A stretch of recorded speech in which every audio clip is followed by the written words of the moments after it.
नमस्कार मित्रांनो, बंदिश मेंढी पालन यूट्यूब चॅनलमध्ये तुमचं स्वागत आहे. आपण मेंढी पालनासाठी किंवा आपल्या शेळी पालन फार्मसाठी जे काय आपण चाऱ्याचे नियोजन केलं ते थोडक्यात तुम्हाला सांगणार. बरेच लोकांचा प्रश्न असतो की चाऱ्यासाठी आपल्याला किती जमीन लागेल किंवा काय रान लागेल, किती जागा लागेल.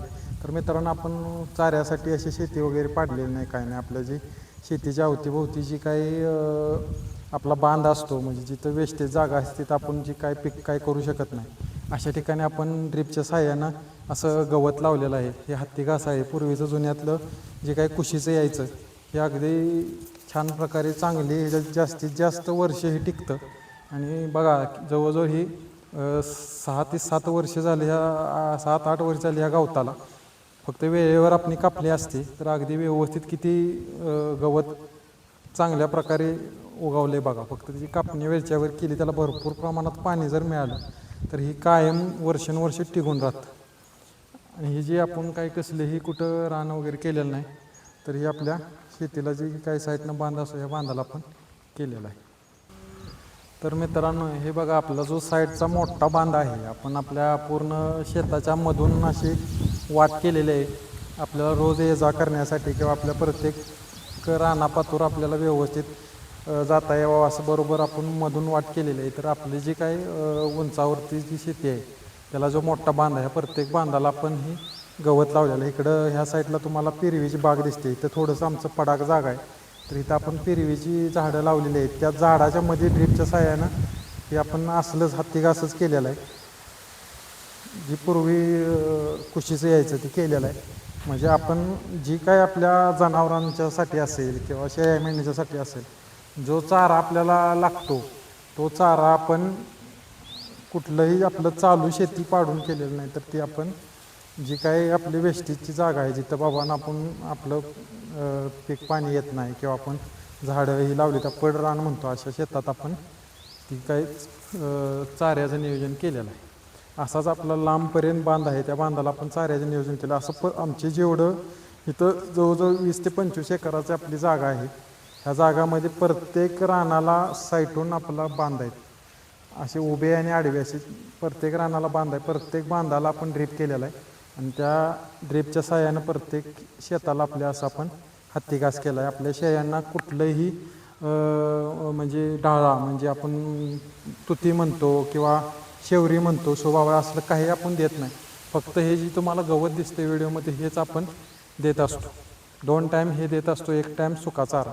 जी काय आपल्याकडे जी काही जनावरं आहेत, मग शेळ्या मेंढ्या असतील किंवा गुरे असतील, तर ही सगळं हे आपल्या गवतावरच सगळं अवलंबून आहे. मित्रांनो, आता हे बघा, आपलं खालच्या बाजूची दुसरी जी आपलं रान आहे, तर ह्या बाजूला बघा खाली आपण वाट नेलेली आहे. ह्या बाजूनं सुद्धा दोन्ही बाजूनं आपण हत्ती घास लावलेला आहे. ही सुद्धा आपण ड्रिपच्या साह्यानं लावलेली आहे, कारण ही आपली आपली जी खाली जाणारी वाट आहे ती सुद्धा शाबूत राहते आणि आपल्याला चारा पण मिळतो. तसंच ह्या पाठीमागच्या बाजूला बघा, तर इकडं दुसरं तुकडं चालू होते. ह्या रानाला पण आपण हत्ती घास केलेला आहे. तसंच सगळ्या बाजूनं चहू बाजूनं आपण ही घास केलेला आहे.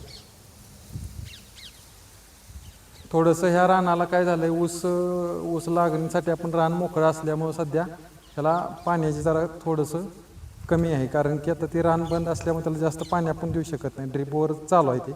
तसंच ह्या बाजूला पण बघा, चारही बाजूनं आपण प्रत्येक शेताला आपल्या हत्ती घास आपण केलेला. तर ह्या बाजूला बघा किंवा त्या पूर्वेकडील उत्तरेकडील बाजू बघा, पूर्ण आपण सगळीकडं असंच जेवढं आपल्याला दोन्ही रानाच्या मध्ये बांध आहेत त्याच्यामध्ये आपण चाऱ्याचं नियोजन केलेलं आहे.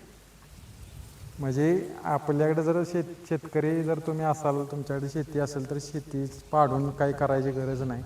जे काही आपल्याकडे शेताच्या अवतीभोवती जी काही जागा रिकामी असते, तिथं बाबांनो बांधावरती आपल्याला काही करता येत नाही किंवा शेजारच्या आणि आपल्यामध्ये जो बांध असतो त्या बांधावर जरी तुम्ही एकमेकाच्या संमतीने जर असं घास वगैरे केलं, तर ह्या चाऱ्यावरतीच आपलं चांगल्या प्रकारे मेंढी पालन, शेळी पालन किंवा तुमचं काही जनावरं वगैरे असेल तर हा व्यवसाय होऊ शकतो.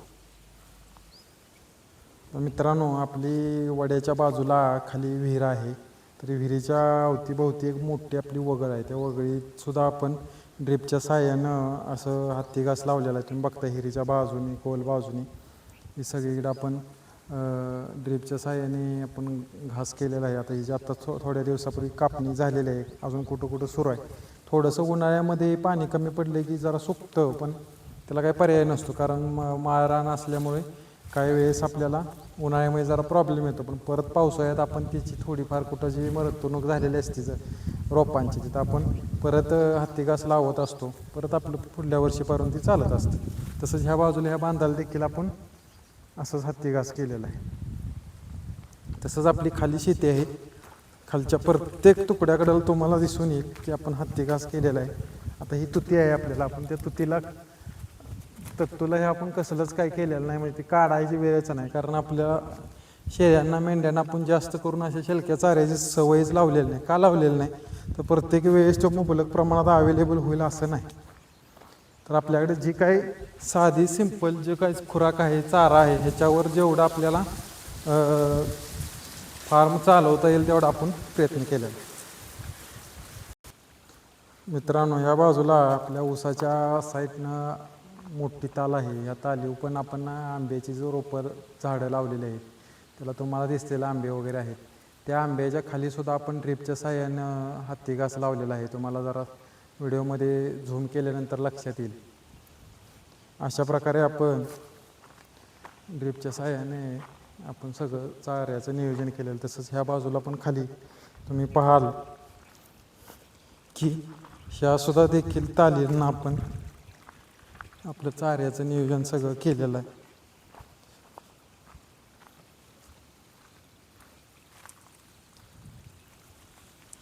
आपण कुठेही शेतीला अशी जमीन पाडून असं वैरण केली असं नाही, तर ही प्रत्येक आपल्या बांधाला आपण हत्ती घास ड्रीपच्या साहाय्याने केलेलं आहे.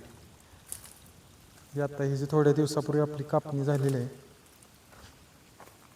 अशा प्रकारे आपण चाऱ्याचं आपल्या फार्मसाठी नियोजन केलेलं आहे. तुम्हाला आपला आजचा व्हिडिओ कसा वाटला, आपलं नियोजन कसं वाटलं नक्की सांगा. तर बघा, हे ड्रीपला आत्ता पाणी सुरू आहे. अशा प्रकारे जर ड्रीप वगैरे करून तुम्ही जी काही तुमचं माळरान असेल, पडजमीन असेल, किंवा अगदी तुमच्या फार्मच्या अवतीभोवती जरी रिकामी जागा असेल, त्याच्यामध्ये सुद्धा आपण चाऱ्याचं नियोजन करू शकता.